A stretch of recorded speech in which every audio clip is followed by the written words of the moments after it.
It's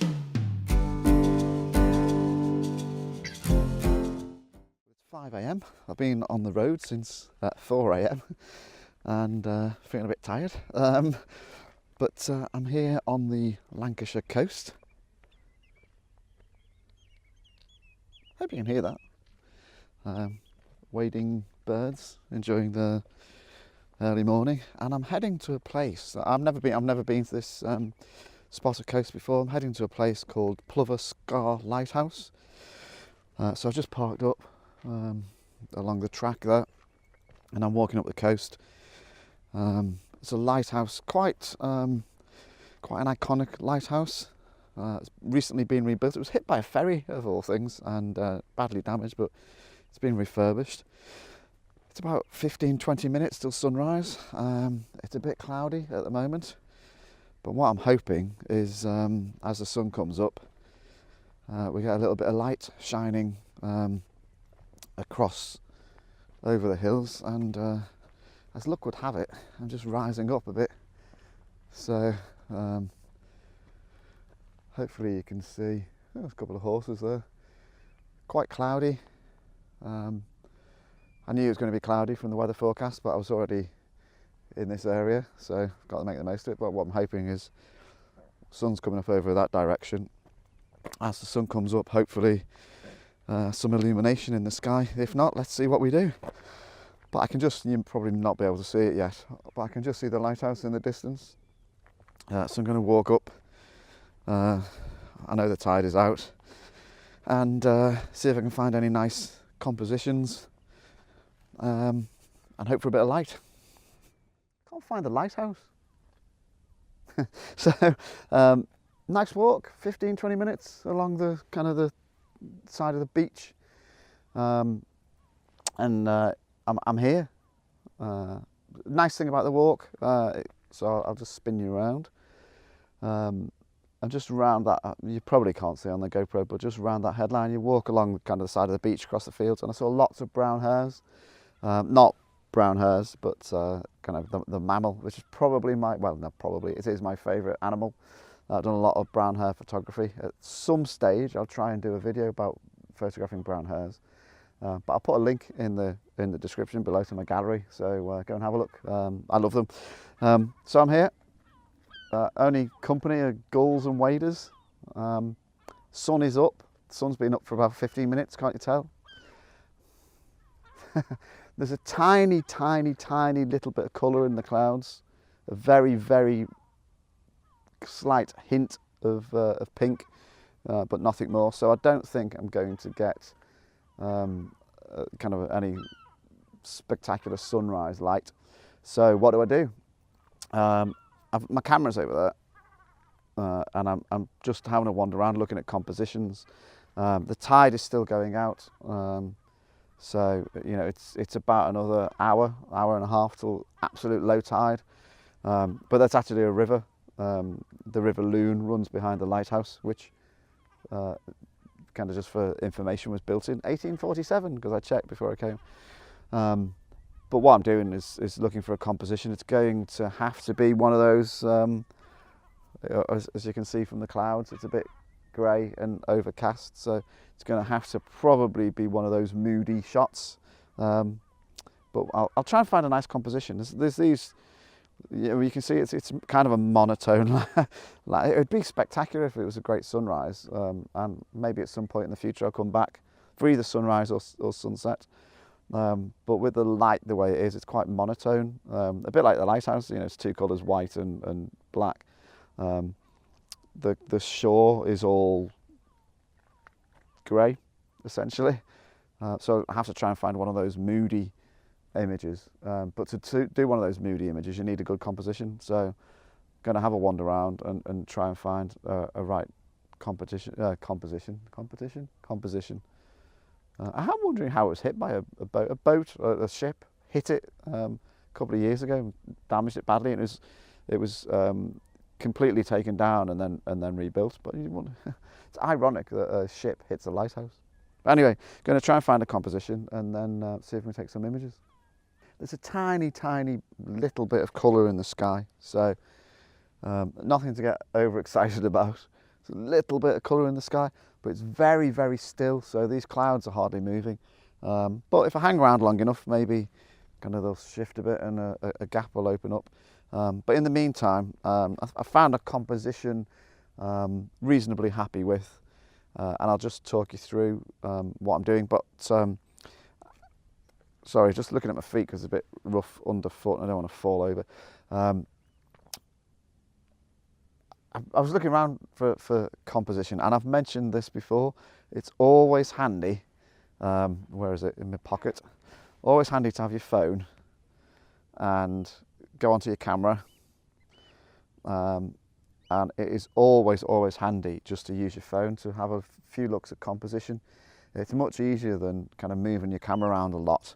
So, you know, I'm sure I've mentioned this before, but just get your phone out, because obviously that gives you a opportunity to kind of look at what the final image composition could be, and you can move it around and check. But I was actually just taking a photo to put on my Instagram. I'll link below. Follow me on Instagram, and arrived at a composition I quite liked. So I'll show you what I'm up to. Let's go on live view. So brighten it so you can see. Gone for a portrait image because the kind of the alignment of the lighthouse with the reflection and then these rocks lends itself to an upright image. So quite simple. Got the lighthouse in my rule of thirds, couple of rocks in the foreground, one as you might be able to see on the rule of thirds, and one in the bottom corner. So there's hopefully a kind of a curve implied in the image. So fairly straightforward. I've put a filter in, two-stop filter, just to give me a kind of hopefully a bit of a kind of opportunity to create one of those moody shots. So unfortunately, the clouds aren't moving very fast. It'd be quite nice to get cloud movement in the background, but you know, if there's a strong wind blowing, that'd be great. But actually, there's a little bit of wind and movement in the water because of the kind of water's rushing to go out with the tide. So by adding an extra couple of stops to my exposure, I can smooth out that water hopefully, and lose the ripples. But that's the plan.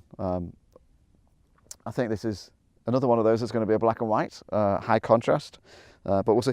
One of the things that you know, people when they talk about landscape photography talk a lot about light, and you know, I do it all the time. But also you got to think about the final image and the contrast. And clearly there's a big contrast between the whiteness on the lighthouse and then the black above and below.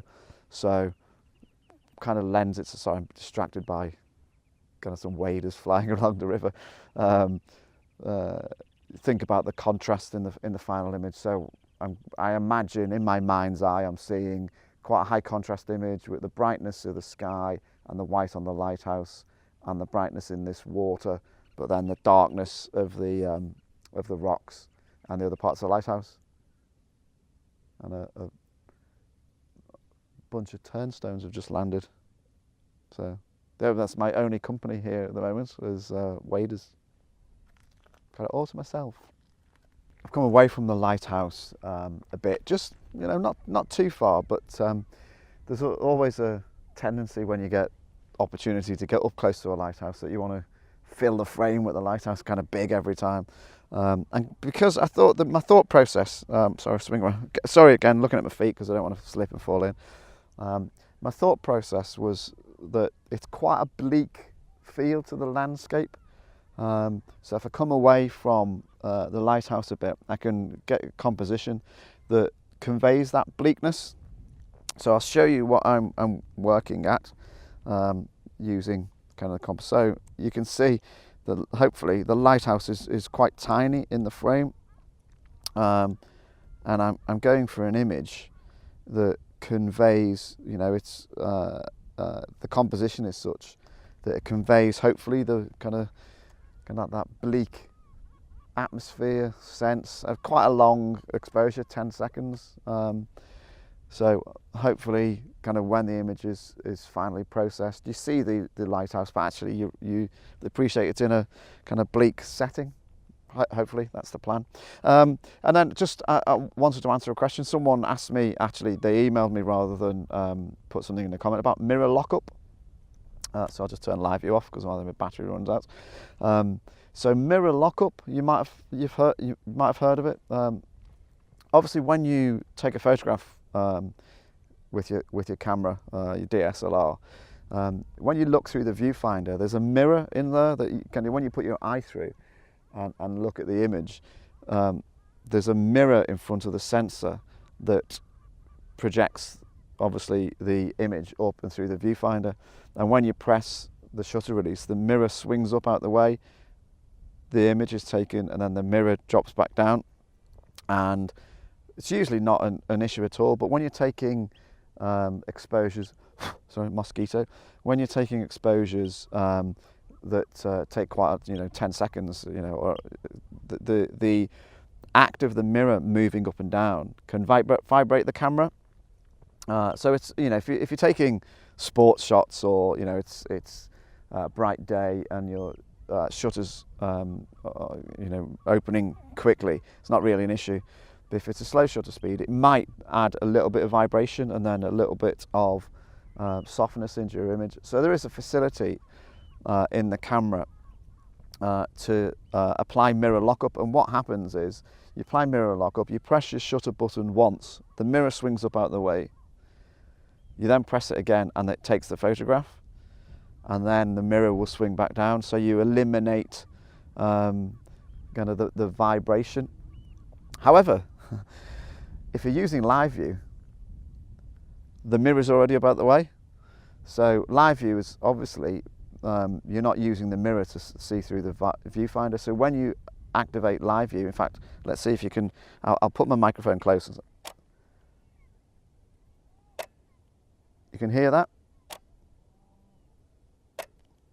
So when I'm activating live view, the mirror is moving out the way. So if you're using live view to take your images, you don't need to worry about a mirror lockup because the mirror is already up out the way. So hopefully that makes sense.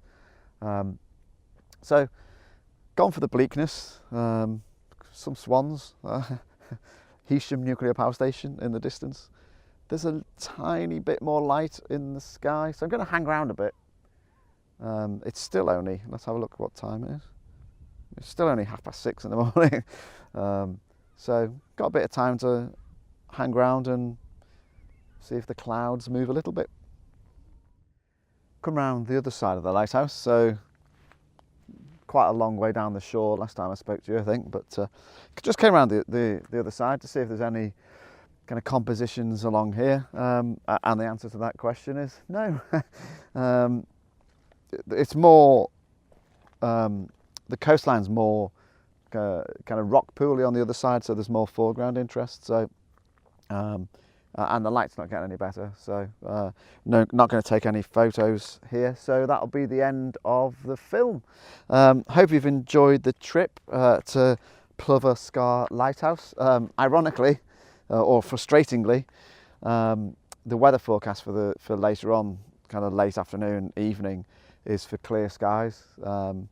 So if I'd been here, if I was here later on today, maybe pretty good, although probably coincide with high tide, so I'd be swimming. That's one of the things, so you've got to be very, very, never come to a place like this unless you're 100% sure you know what the tide is doing, because it's really, really easy to get into trouble and get cut off. So it's one of the challenges of photographing near the coast, is getting the tide and the weather right. So, obviously the tide is right for me to be here, but the weather's not. Later this evening, the weather will probably be right, but the tide's not. Anyway. So I'm going to pack up and head back. Still only about 7 AM, so people probably still dozing. But yeah, I've enjoyed it. I don't know, will I come back? Probably, but I want to be guaranteed better weather if I come back. I like the idea of doing some shots here, either with a cracking dawn or a cracking sunset. I think during the middle of the day, probably not so much, but dawn or sunset, but got lots of other things to do as well. So, but anyway, hope you enjoyed it. Always happy to get involved in comments and whatnot. It'd be great if you give me a thumbs up, and thanks to all the new subscribers. Going really well at the moment. Really appreciate it, and I'll see you again on the next one.